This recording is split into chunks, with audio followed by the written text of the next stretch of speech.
Hello everyone, good morning, good afternoon, good evening, wherever you are from around the world tuning in today's show. My name is Chris Mitchell. We are on the political channel. So for those that don't know, I have a political channel that's pretty much shadow banned. I wonder why. It's not probably something I mentioned about the J word many times on this channel. And I also have a travel channel. So if you do like people going around the world and filming travel vlogs, I do plan to go to Return to the Land. So if you do want to check out my travel videos, please go and subscribe to Brommy Traveller. I will leave a link in the pinned comment section. This chat might be a little bit too juicy to put on that particular channel. I do not want that banned. I want to see that as a future career. So please, if you can, go and subscribe and check out a few videos. I'd be very appreciated. I'm not asking for any money. It's completely free. Please do subscribe. Right now, it's very special guest. I've been looking forward to this for quite some time. We've had it in the works for a couple of weeks. We finally got it together. Mr. Peter, please introduce yourself. Give a bit of a background about yourself.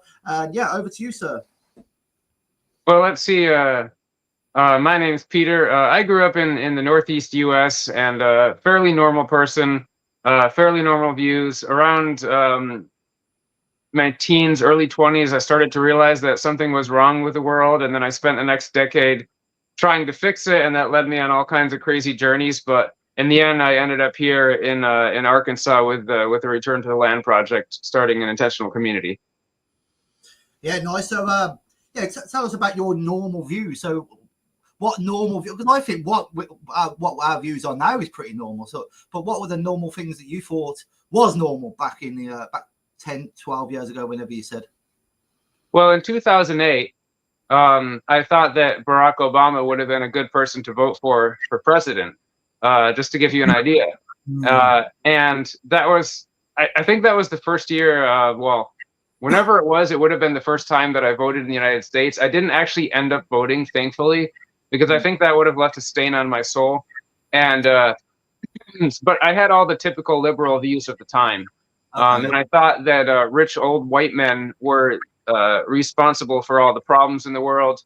And of course, later on, I was introduced to the idea that a lot of those men that we think are rich old white men aren't actually white, but that's another story.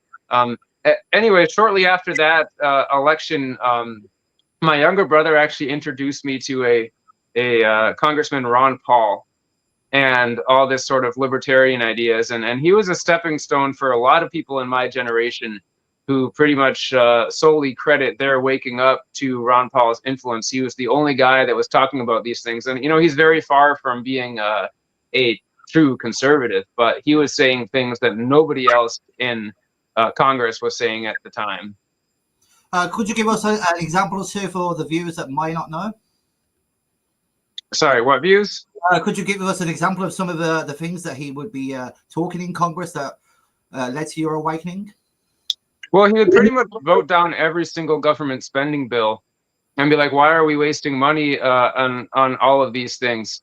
And he wanted to repeal a whole bunch of regulations, and he was really against corruption, red tape, endless government spending. One of the main things he was big on was auditing the Federal Reserve, and he was really anti-central banking and wanted to return to sound money. And everyone considered him a complete kook for that. Everyone in the political sphere, of course. But we all know that he was right, and we do need to return to sound money. That was one of his biggest things, the economic. He had a really big focus on economics, sound money, and central banking. And he, you know, the whole end the Fed thing was a lot of times attributed to Ron Paul. Okay, cool. So what was the next step after Ron Paul then? Well, where it might start to get a little bit juicy was when bro. That's where we want to get into the juicy stuff. Yeah, so over the years, people would randomly tell me things that I would have a hard time accepting. So one guy told me, like, hey, did you know that all of the ethnic groups that live in northern climates, or almost all of them, have really high IQs, and all of the ones that live near the equator and in the southern hemisphere have really low IQs. And there's actually like a genetic there's a genetic component to ethnicity and race. And I didn't want to believe. I was like, is that really true? How could that be true? That's astounding. And so I started to read about that, and I found out that actually it was true. And actually it's not just true, it's extremely true, to the point where we have entire countries where the average IQ is below the accepted level, below the level that you need to diagnose somebody with mental retardation. And then you have countries where the average IQ is like 105, and there really is and you start to learn things nowadays, like in the Wikipedia article on race, it says it's a debunked theory, and that it's just purely a social construct. But at the same time, there are studies coming out showing that AI can easily predict what somebody's race is just by a bone scan or a face scan or really simple things like that. So I learned about all that stuff little by little. Like, somebody would tell me something, I would learn about it. A year later, some random person would pop into my life and say, "Hey, did you notice that this certain group from the Middle East is overrepresented in almost everything?" and start to list off a whole bunch of people, and the media and the pornographic websites and Hollywood and a whole bunch of things. And I was like, that can't be true. And so I started looking into it, and I found that not only was it true, it was extremely over the top true in a really obvious way. So those things obviously led me to realize that, well, mainstream conservatives are not conservative at all. And well, the United States government is controlled by Israel. Yeah, I mean, like a route I took, like, see if you took a similar route. So obviously, we're in England. We do have a massive problem with mainly Pakistani rape gangs, and obviously, we do have a problem with Islam. Do you know what I mean? But then obviously, we have Tommy Robinson on the street. So I came into the movement straight through Tommy Robinson. I mean, I was always quite based, like quite racial anyway. Do you know what I mean? I was always been proud of being white, but Tommy Robinson was the only one being given the mainstream attention, should we say, even though they're knocking him down a peg or two all the time. But you're thinking, hang on a minute, let's go to one of his rallies and whatnot. And you're thinking everything he's saying is spot on about, like, pretty much Islam and whatnot. But then you started noticing, why are like Israel flags all around these demonstrations? What have they got to do with Britain? I'm just here for Britain. I like at the time, I didn't even know anything about Israel. I didn't know whether they were good, bad. I just didn't give a crap about them. I'm just like, what have they got to do with Britain and what's happening in Britain? So you start asking the questions, and then obviously, with Tommy Robinson movement, they go on, we're the free speech, we're for free speech, we accept any speech as long as it's for free speech.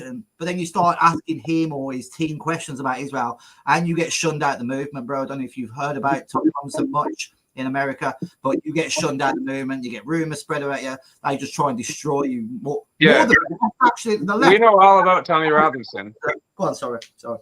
Yeah, no, we know all about Tommy Robinson. Yeah, and he's one of those sort of creatures where he's allowed to be as mainstream and popular as he is, and sure, they arrest him a few times to make it look like he's really the opposition, but he is allowed to be as popular as he is because of his position on Israel. And obviously there are a problem with, in the UK, there's the Pakistani rape gangs, and all over Europe, all over northwestern Europe, there seems to be this issue with invaders from the Middle East and Africa committing unspeakable acts of violence on young children and everyone everywhere, and just stabbing people in the streets. It's really insane how high crime has skyrocketed in major European cities in the recent years because of this.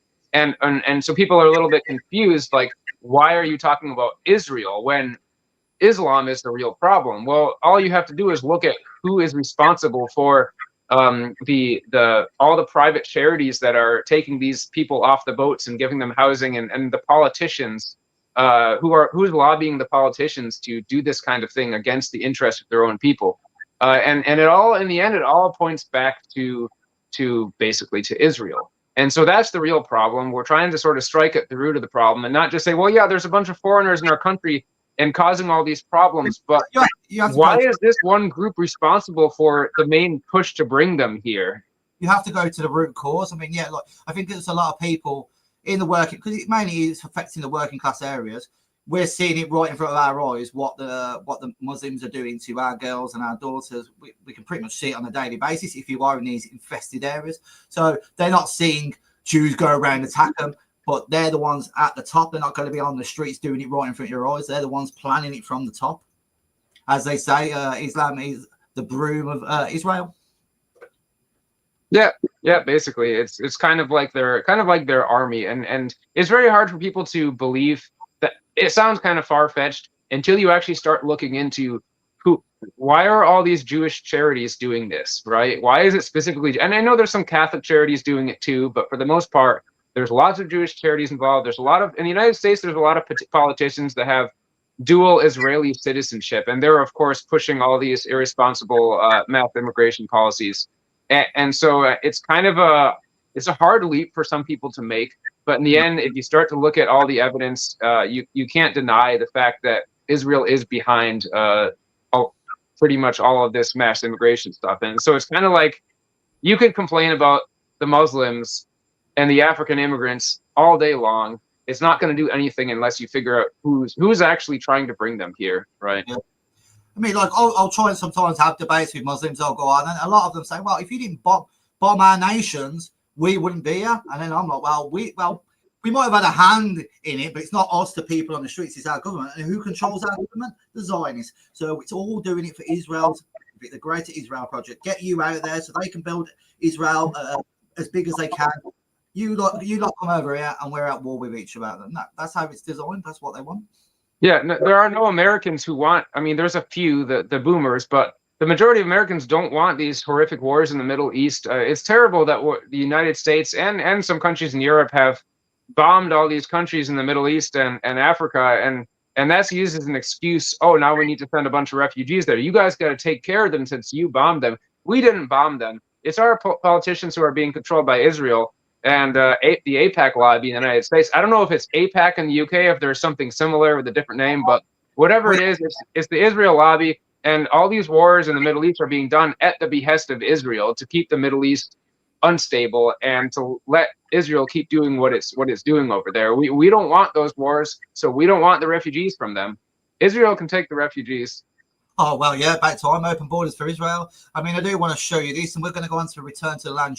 Well, go for the start, but let's look at this from the Times of Israel. Did you see this post on Telegram the other day doing the rounds? Oh, hypocritical. Yeah. I've seen a bunch of this. Now, unfortunately, my I'm on a phone right now, so I have to go pretty close to the screen to see what these things say. But I'll read it to you, mate. So yeah. We'll go on the left one. So the left title is "Return to the Land: White Supremacists Building Whites-Only Settlements in Arkansas." How do I pronounce it? Arkansas. Sorry, guys. Yeah. I'm a Brummy. Leave me alone. And then on the right, Smotrich says return of Jewish settlements to Gaza now realistic, needs to be much bigger than before. You see the two contrasting articles there. So it's obviously it's not okay for whites having a bit of a settlement in America, but it's completely okay for the Jews to expand their territory.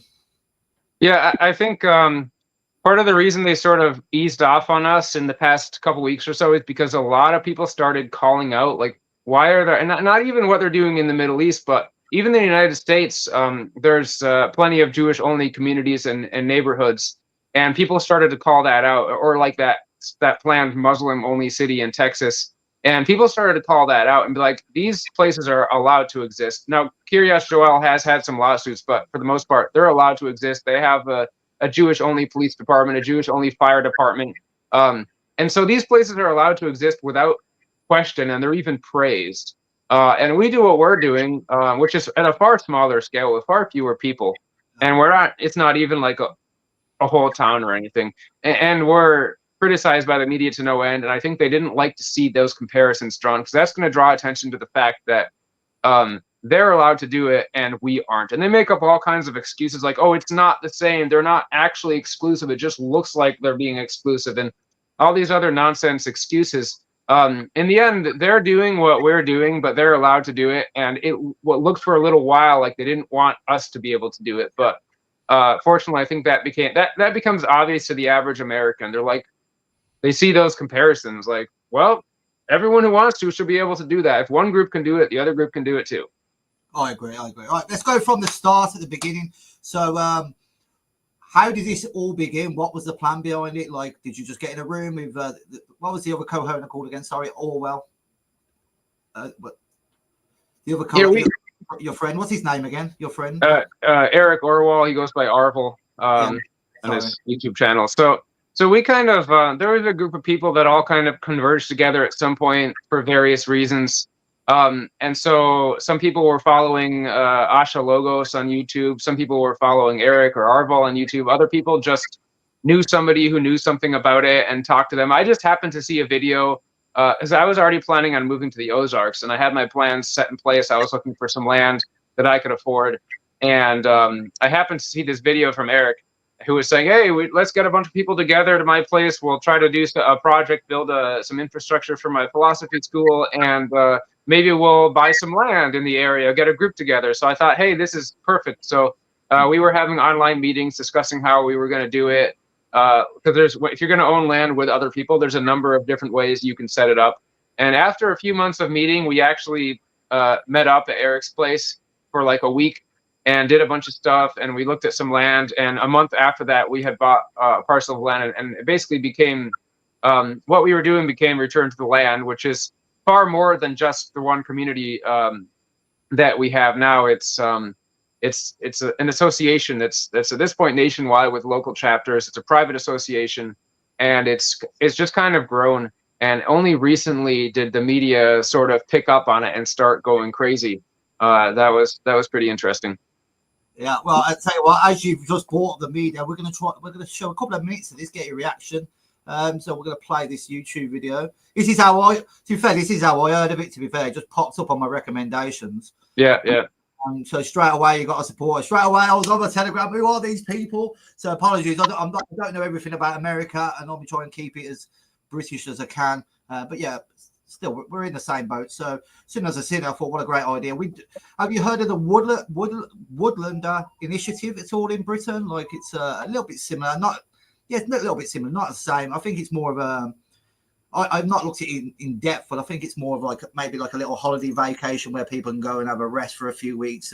Yeah, we know him. We did a podcast with him a couple weeks ago, actually. No, you don't want. Sorry, I've not seen that. A busy man, but yeah, let's play this. Let me try and get it up. Share screen. Here we go. Is that on the screen, mate? Yeah. Actually, no, it's not. There we go. So let's give this a little watch. He's posted the numbers 1488. 14 refers to a white supremacist slogan. And H is the 8th letter of the alphabet. Wait there. Come on, you white supremacists. You've been exposed now. 1488. This is terrible. Right, let's continue. H, which means Heil Hitler. Because you've put that in the Telegram, for instance. What does that mean when you place that in Telegram 1488? Well, I use it as kind of like a funny comment throwback. As part of that Nazi discussion, another frequent topic on the online chat is the Holocaust. Usually minimized, sometimes even mocked. But the Holocaust, stands as a unique crime in the history of that's your humanity, opinion. really. I think the Holodomor was much worse than the Holocaust. Yeah, that's my opinion. I mean, we're allowed to have opinions. Yeah, well, I mean, we can say they're both bad. The Holocaust was bad. But do you know anything about the Holodomor? Yeah, in Ukraine, right. The famine, I know a little bit about it. And I know it was awful too, and it was sort of deliberate. But we can also agree the Holocaust is bad. Well, we don't have to say that one was objectively worse than the other. I'm not saying one. I'm not saying that. I'm saying, like, was the Holocaust a bad thing? So basically all I'm saying is that, I don't really see it as concerning that people are talking about Hitler when it's acceptable, it's publicly, socially acceptable in the United States for leftists to support Chairman Mao. It's quite difficult to agree on even the very bare minimum here. It's just interesting sort of when we're coming to talking about the Holocaust, it's always about something else. And, I think most people would agree the Holocaust was a bad thing. Right. But you're not willing to agree with that. What, do you want to talk about the whole? I mean, it fine. seems like an interesting subject, but it is an interesting subject. I also think that was a bad thing, but I think the Holocaust was a bad thing too. Right. Yeah. Well, are you asking me a question? I'm asking you, do you think the Holocaust was bad? Yeah. Okay. Yeah, I think the Holocaust was bad. All right. Sorry. My only disappointment is you was not going to get the cookie jar, the Cookie Monster sequence out that Nick Fuentes one. So that's what you should have gave him. But no, talk me through that documentary. Obviously, you can find it on the I think it's Sky News Australia who's done that. Am I correct, Sure? So if you want to watch it, I think it's like 30 minutes long. Obviously, I'm not going to show the 30 minutes here. So Sky News Return to the Land, Inside Return to the Land, it's called. But yeah, talk us through that. How did you think they you handle that yourself, guys? What did they edit out? Did it feel like they edited something in to make you look worse? Yeah, over to you, bro, on the whole documentary. Well, first of all, that little scene there, it's interesting because you know how he kind of weasels around a little bit. First, he says that the Holocaust was like a uniquely bad crime or whatever. However he said it, it's basically like the worst thing. And so later on, I'm like, well, I don't really want to say that one is objectively worse or better. And he's like, well, I'm not saying that. He literally started the conversation by saying that like the Holocaust was the worst thing ever to happen in the history of mankind. So and then finally, you know, some people have criticized me for saying that the Holocaust was bad. He didn't let me finish my sentence. I do believe the Holocaust was bad, very bad for the Germans, but that's another story. In regards to the Sky News thing, so they didn't like show up here. Obviously, this is private property. We have a right to decide who, you know, they asked if they could come here and we said yes. And the reasoning being that this was before all the other media coverage came out. No one had covered us at all. And we were like, well, we got to get out in front and do something that we have some control over, because we know if we don't, they're just going to put out a bunch of hit pieces at some point, which they did anyways. But it's nice to at least have hit pieces where it shows your perspective. So anyone with a brain that's watching thinks, well, these guys actually have never really used the word white supremacist ever, but you know, in their description of the organizations, but the media is just calling them that. So we thought it would be good to have Sky News come out and do a little thing, and they did, and it was great. And when you see those clips, you can kind of see you can see Tom sort of like badgering people with these intense questions, and they were actually really nice to us off camera. They were really, really nice people, and they enjoyed being here, you know, and we talked a lot about a lot of different things. I learned that Tom Cheshire actually thinks that Rishi Sunak is a successful example of integration, of immigrant integration, and I thought that was funny. I learned that Tom Cheshire actually thinks that Rishi Sunak is a conservative, which is also pretty funny to me. You know, in the UK, they use the word conservative really loosely, and that's coming from an American where conservatives support gay marriage. So, but yeah, so they were here for 3 days. They were planning on doing just a 12-minute segment that was going to come out, you know, a few weeks after that. They delayed, they probably almost a month. I forget how long, but they came out with their clip a lot later than they said they would, and it was a half hour long instead of 12 minutes, which means, you know, they really enjoyed going through all that footage and putting something together. And after they came, we thought, okay, the only thing that's going to come out is Sky News, and all of a sudden, this crazy barrage of media coverage starts hitting. Piece after piece after piece after piece, and the Sky News thing hadn't even come out yet. So finally, after that, like really intense 2 or 3 weeks of nonstop media coverage and all these interview requests we were getting and stuff like that, finally, after the news cycle was just about to end, Sky News piece comes out and sort of propels us back to the top again. So that was interesting. That was unintentionally timed really well. Overall, I think the Sky News crew, I think they did their job. Remember that, you know, Sky News might be a little bit conservative now. Like Tom Cheshire has done pieces where he, you know, obviously disapproves of the grooming gang stuff. He's done pieces on that. He obviously disapproves of uncontrolled mass immigration, though he does support some level of immigration. And he's obviously against, he's somewhat anti-Israel. He's done coverage of the Palestinian genocide. So Tom is kind of a conservative guy, but remember that in the end, they are the mainstream media, and they do have to paint things a certain way. That is their job. So we didn't expect them to not spin things in a certain way. They kind of have to. But what ended up happening was what we expected, is that anyone who's on our side saw that and thought, wow, this is an amazing organization. I'm going to support them. I'm going to join. And that, along with all the other media coverage, it doesn't really matter how bad they spin it. In the end, it ends up as, you know, positive for our organization. Oh, mate, I completely agree. I mean, without that documentary, we wouldn't be speaking now. We've obviously no disrespect. As I said earlier, I normally focus more on the Britain side of things. We've got enough of our own problems there. But when I seen that documentary in the recommended, I thought, I got to watch this. You know, I seen their usual crappy stuff, how they try and frame you guys, white supremacists, their little voiceovers. You don't wash with a lot of people now. You know what I mean? A lot of people are waking up as well, further with the amount of propaganda these people do on white people. And they can see what's happening in all our countries, all Western countries. White people are at the bottom all the time. We're always being pushed down the bottom. You know, if a white attacks a black person anywhere in the world, it's front page news. But yeah, the other way around, which is happening on a daily basis. You might get a little comment section like on page 17 or something. And they've done a study on that, exactly how far back in the newspaper you're going to be if it's a black and white crime versus a white on black crime. And it's like, one goes to the front page, the other gets pushed 5 to 7 page back. It's been quantified. It's a fact. Yeah, it is a fact. It is. So, obviously, you're not going to know the exact number. How much interest do you think you've had of people wanting to move there, visit there, or just like myself, interview? What's the feedback been like? We get interview requests almost every day. But for everything from small podcasters to Fox News and CNN. There was a CNN crew out here last week. So still almost every day we're getting it is slowing down a little bit.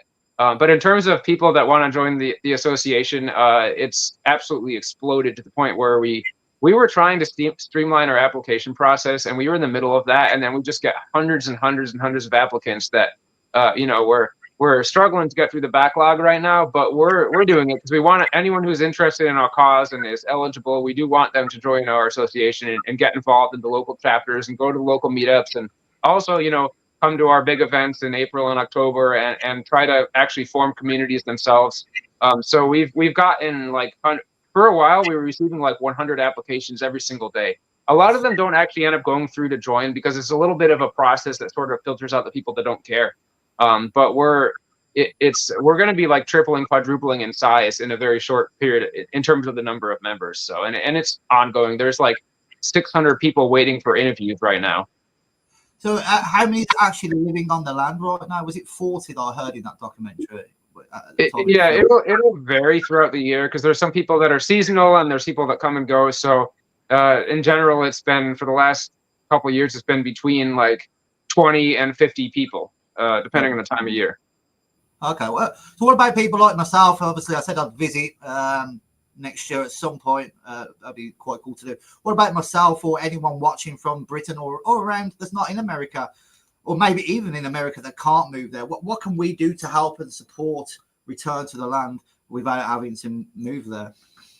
Well, first we let anyone join. We don't let anyone join, but anyone who's eligible, we let them join and they can be part of it. There's local chapters in each area. But beyond that, anyone can donate on our website, returntotheland.org. There's a number of fundraising campaigns. There's the Family Incentives Fund where we actually pay money to people who have children, which is kind of cool. We're raising funds to build our community center, which is in construction right now, 500 feet from me over there.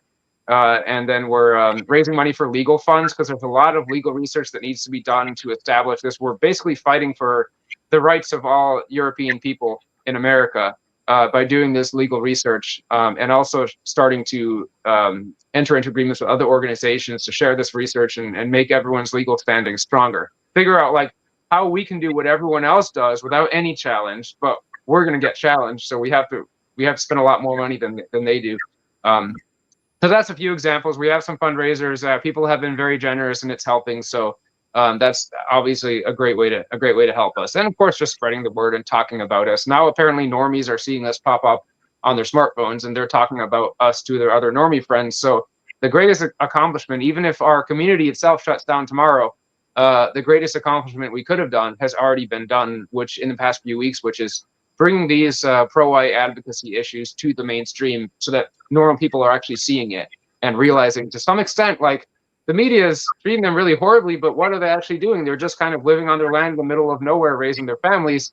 And it's really doing a lot to help flip the Overton window and to give people hope as well. A lot of people just never are, they're on our side, but they just never heard of us. Yeah, that's also true. What was I going to say? Okay, talk to me about the process. Say I've just put an applicant in. I want to come and move there. What is the process? What do I have to do? What do you guys have to do? Yeah, talk me through it, please. Well, the first step is if somebody wants to get involved with Return to the Land, the first step is just to apply to become a member. And that's involving going to the website. There are some fake TikTok and Instagram profiles run by Indian scammers trying to accept application money. But the only place to apply is on our website. And so there's an application form that you fill out, and then you get an interview. We interview you for 15 or 20 minutes and get some more information. And then the board votes on each applicant. And then they're admitted to join the members only group, then they can join their local chapters. And beyond that, in terms of actually being able to form a return to the land community or join an existing RTTL community, that gets to the point where it's a private association, and we don't really want to put a whole bunch of information out there to the public about exactly how everything works. Yeah. But suffice it to say, the first step is join the organization. And once you're in the organization, then there are other options that open up. Yeah, that's fair enough. What about like, are you looking at like as Orania in South Africa? Are you looking at them as an example? Yeah, we use a very similar setup to them, a very similar legal framework. Orania has a corporation that owns a huge chunk of land, and for the most part, the people that joined Orania and have a piece of land there, they would buy a share in the corporation.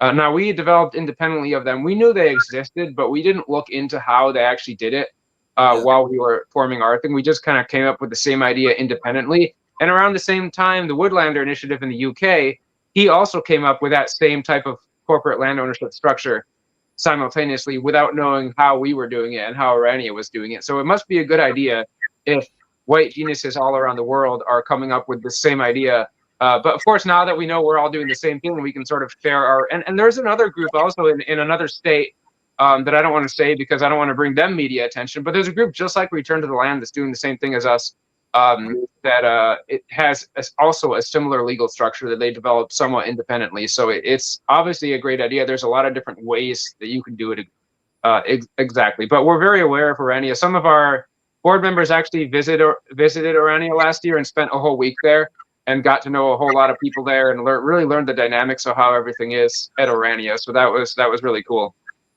Yeah, that's another place I'm going to look at visiting next year to do a vlog on that. Well, so obviously sticking with Orania, obviously they pretty much open their doors up now. A lot of vloggers are going there. It's got a little bit more publicity in the last few years actually on YouTube, travel vloggers, but they do actually allow the non-whites, the joggers in to do a film. Obviously, they're not allowed to live there. Is this something that you guys would be willing to do? Obviously, you want it on whites only land. Would you open up the door for YouTube vloggers that's not white, not ethnically European, to do some filming and interview you guys, or is it just going to be strictly just white travel vloggers? We don't have any specific rules on like media.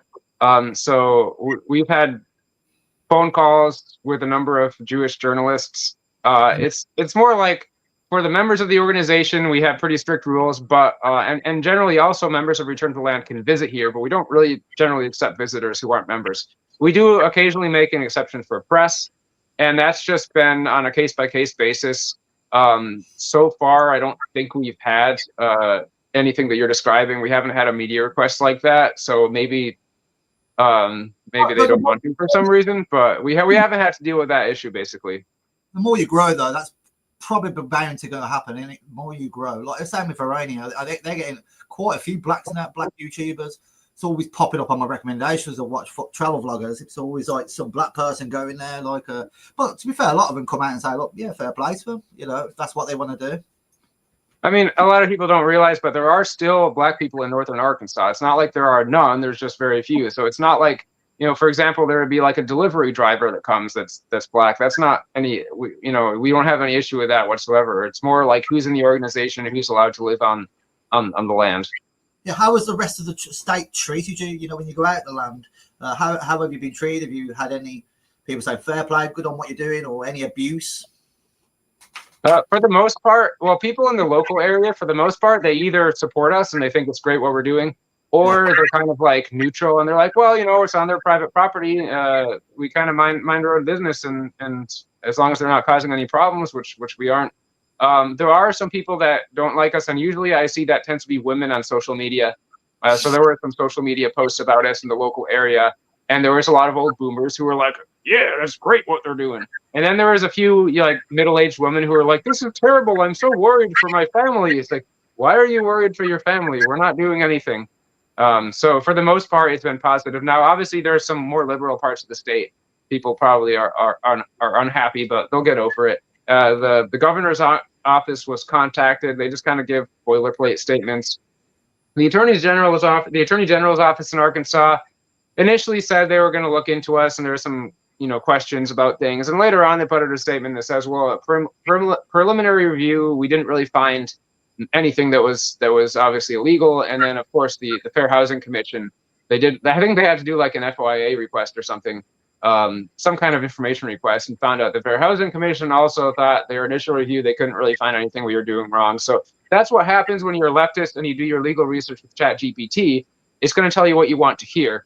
And there's been a lot of that recently, people putting out really intense bullet lists of legal research on Twitter that you can tell it was written by ChatGPT, and it literally uses the same cases that we use to establish that we're a private club, except just kind of misrepresents and jumbles everything and doesn't really cite the cases properly in true ChatGPT style. It's really funny to watch, but so it's so much that I've kind of stopped responding when someone says, can you respond to this? And it's like a legal critique of RTTL written with ChatGPT. I'm like, no, because a real person didn't even write that, and I've already debunked those claims like a million times. So, yeah. What about everyone working? What's everyone doing for jobs out there? Do they just go out the land for normal work and come home, or what's the story there? Yeah, it's different. So yeah, some people just have jobs. They go to work and they come home, and then there's some people that have online jobs. So there's it's basically what you would expect everywhere. We don't have anything special. There are some people that work here, doing construction and stuff as well. But it's a mixed bag. Yeah, but everyone working on the land, are they just doing it volunteering, or? So people will hire their friends to do some stuff for them if needed. So, but we hire plenty of local contractors and stuff as well. So obviously we're going to be a positive impact on the local economy. The Ozarks was declining for decades. A lot of businesses boarded up, closed down. You see boarded up gas stations everywhere. And around the time of the 2022, the whole poof pandemic thing, then the Ozarks population started to reverse this decline and increase again. And it was because a lot of conservatives were a lot of true conservatives were like, this is a very interesting part of the country. I would enjoy living here. And the average California liberal is going to hate it there, could never stand to live there. So all the California liberals are moving to Austin, Texas, and Montana. And all the cool people can move to the Ozarks because most liberals cannot stand living in a place that they see as so desolate and racist or whatever they think of it. It's kind of cool. Yeah, I mean, so there's some people even in the UK especially, there's some people that still believe in a political solution. By the way, do you believe a political solution or no? I've gone back and forth on that over the years, from thinking there is absolutely none to maybe there's a little bit. Now I do actually think that anything we do there has to be a political aspect to it as well. But there's definitely not mainly a political solution. I do believe that people should really try to get involved in local politics. Everyone says this, no one does it. But I really think young guys need to start going to their town meetings, going to their city council meetings, going to their local Republican Party meetings, and not just giving up hope. Because doing those sort of civic, it's kind of like your civic duty as a citizen. It's a very white thing to do. If you're a white man, you should really take pride in going to your town meetings. We went to some town meetings around here, and they only had 5 chairs out because they're used to having 1 or 2 people show up at the town meetings. And to be fair, it is a town of 500 people, but almost nobody even cares what's going on in the area. And so it's nice to be involved, and you're going to get a higher quality of people. I know a guy who leads one of the Republican parties in another county in Arkansas. He's the chairman, and he said he's the only person in the Republican Party in his county that does not support Israel. So he's kind of black-pilled in that regard, but you know what? He's still there. He still goes. He's the chairman. He doesn't talk about it a lot. But imagine if a couple other guys joined and started sort of passing the red pill around to the other boomers, and maybe they start to realize that America last is not a very good policy in regards to Israel. So all it takes is a few people to get in and start changing their narrative and shifting the Overton window.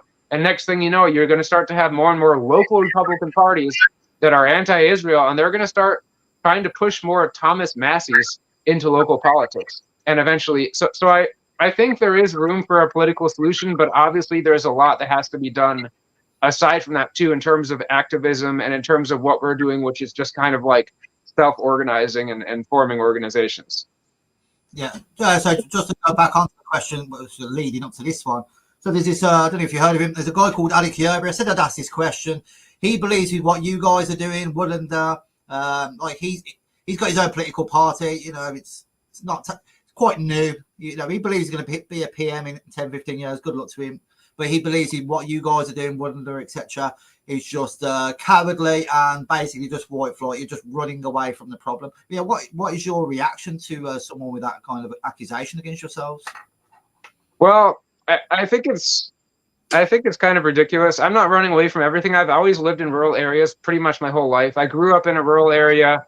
I lived in a city for 4 years for college. I did not like it. Moved back to a rural area. I moved to a different rural area and lived there for a year. Then I moved to another rural area and lived there for almost 10 years. And then I moved again here, which is a rural area. So my whole life, I've lived in a rural area. I'm not escaping anything. Some people love to live in cities or need to for their jobs. I think that's great too. But in the end, there is something to be said for, even if you do live in a city and you do want to live in a rural area, that doesn't mean you're escaping. It means you're going to what you want, and you want to live sort of like a more traditional semi-agrarian lifestyle in an area with your family, where your kids can learn how to raise chickens and cows and stuff like that. I think that's a really wholesome desire, and I think the escape mentality has very little to do with it. And obviously, we're still addressing the problem. If we supposedly escaped, then how come we're on the news? And how come we are shifting the almost single-handedly shifting the Overton window? I know everyone's doing their part to shift it, but in the last few weeks, we've kind of taken it and done this, you know. Yeah, I'm seeing it everywhere at the moment, man, to be honest. I'm sure, I think Mark Collette's interviewing the other co-owner a couple of weeks ago, I'm sure. So, what about the difference in happiness in yourself since moving there? Have you noticed you've become a little bit more happy within yourself? How does it go out? How does the day look when you go out the house and you see, or the cabin, and you're seeing your fellow whites there having a nice time, having a little bit of picnic? Just explain to the audience how good that must feel right now. It definitely results in an increased level of happiness. Not for everybody, because there are some people that come here and they think they're going to like it and they end up not, and that's okay. But for most people who really know what they want, and if that's what they want, and they come out here, they are going to be a lot happier, because you're going to basically see a lot more wholesomeness in everyday life. Not that it's perfect, you know, there's always going to be some people with issues and some things that happen, but for the most part, I definitely prefer to be around people who, and society historically has usually been like this. You're allowed to be around people who share your views and your traditional values, and you don't have to worry about not saying something that will offend people politically. Like, imagine, I grew up in the Northeast, which is extremely, it's a hotbed of neoliberalism and sort of this modern nihilistic culture. And you can't really, if you're a conservative there, you can't really say what you think around most people, because they're going to get really offended. But even here, not even just in the community, but in the local area, most of the people are very conservative. Most of the people are Trump supporters, which, you know, obviously Trump is a very pro-Israel guy, but for what it is, that's pretty good. Most of the people around here are sort of like down-to-earth, traditional conservative types to some degree. So you don't really have to worry so much about people getting offended or them coming to take your kids away because your kids told the teacher that their parent is a Trump supporter, or stupid things like that. So it is really nice. I think the overall happiness level is just much higher when you don't have that kind of conflict within society. Yeah, just to go back onto you see, you've got it's not a problem. Like you've got some members there that support Trump, or people living there that support Trump. What's their thoughts on like yourself that probably doesn't support Trump anymore, or that you call out Israel? Do they not listen? Well, yeah, what's the conversations like then when you're telling them about what Israel are doing?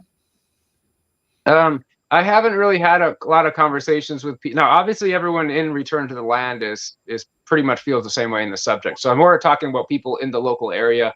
Oh, sorry, my bad. So I haven't had many conversations with people in the local area about Israel specifically. I do know it's kind of a mixed bag. You do have a lot of people that just believe what their pastors tell them, because a lot of the Baptist churches are extremely pro-Israel, and they'll have like an Israeli flag with a Star of Redfun hung up in their church, which is really weird. They're not there. They're not ready yet.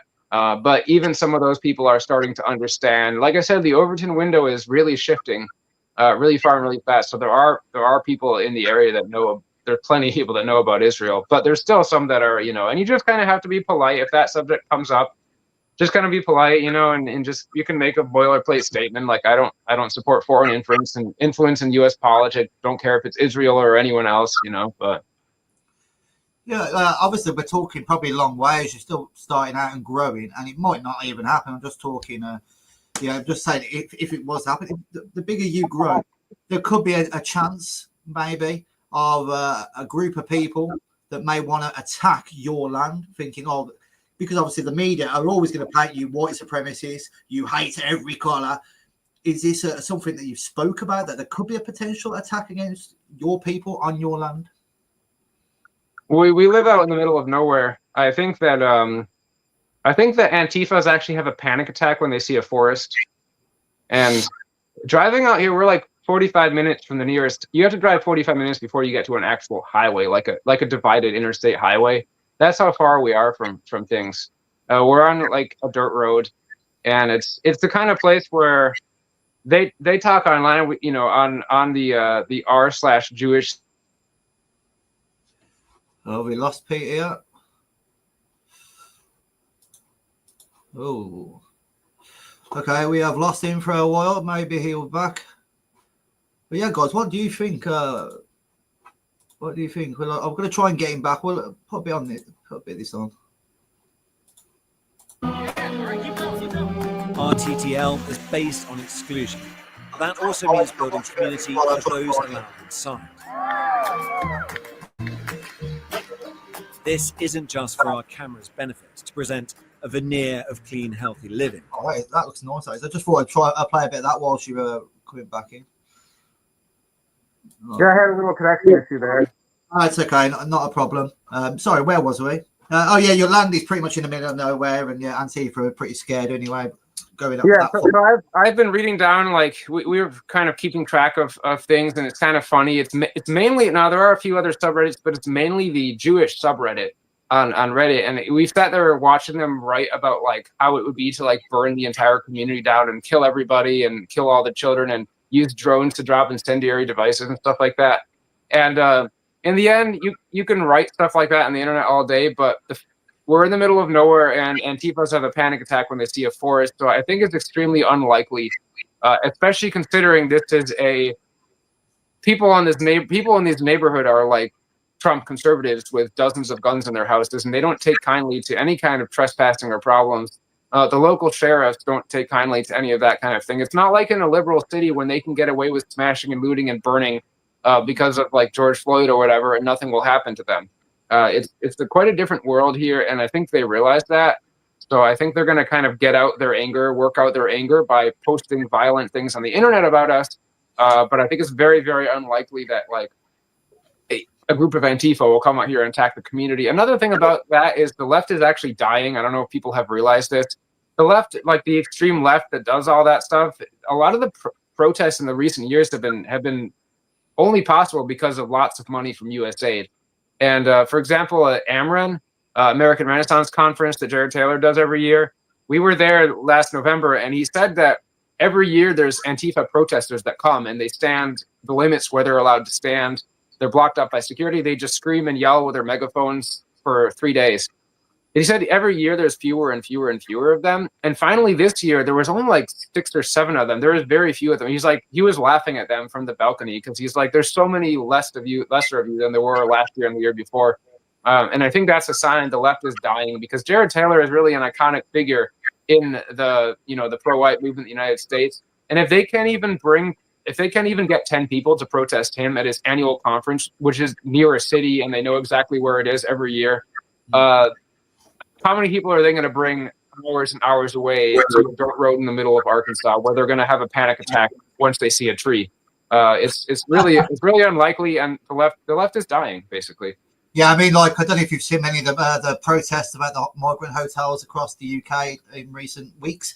Thousands are getting on the street supporting it, mate, and the left are outnumbered massively. So I think it's similar here in the UK as well. I think the Overton window is changing so fast that we're going to have people at those protests. We're going to have conservatives, at those protests, anti-immigration conservatives who 1 or 2 years ago were in the Antifa protests. I think that's how quickly some people are changing. We're getting even people joining the organization that are like, yeah, even I'm embarrassed. They're like, I'm embarrassed, but just a couple years ago, I was a raging liberal, and then everything just became apparent to me. It took me like 8 years to go from Barack Obama to George Lincoln Rockwell, you know? So.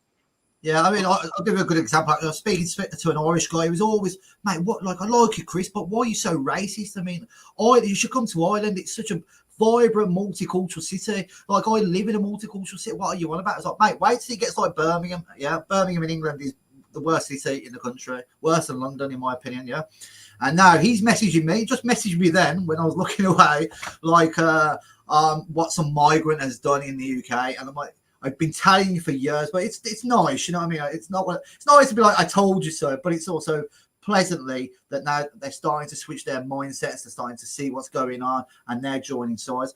I think a big revolution is coming here in Europe, I think. Do you agree?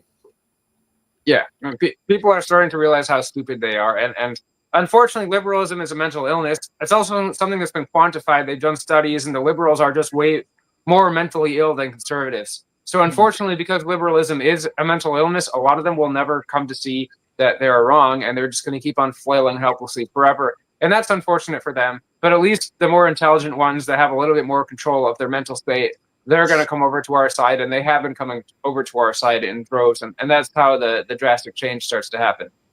Absolutely. Right, before we end the show, mate, we'll just go back on to Return to the Land. Is there any negatives? Like, be honest, is there any negatives about it in your own opinion at the moment that you can work on to make better, etc.?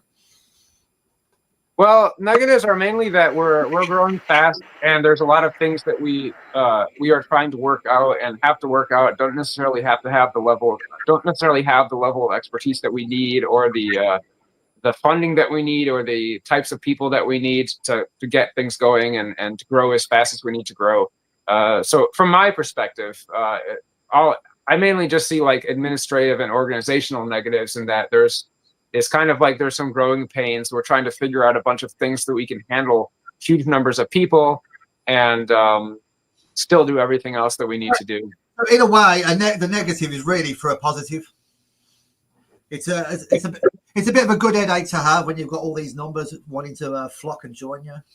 Yeah, it's a good problem to have, and also I wouldn't even see the media coverage as that much of a negative, because they've definitely taken a really negative spin on things. But it's all having a positive effect on us, because in the end, I don't want to say like the cliche of all publicity is good publicity, but in a way it is, because people are starting to see that it's actually a pretty wholesome organization. So.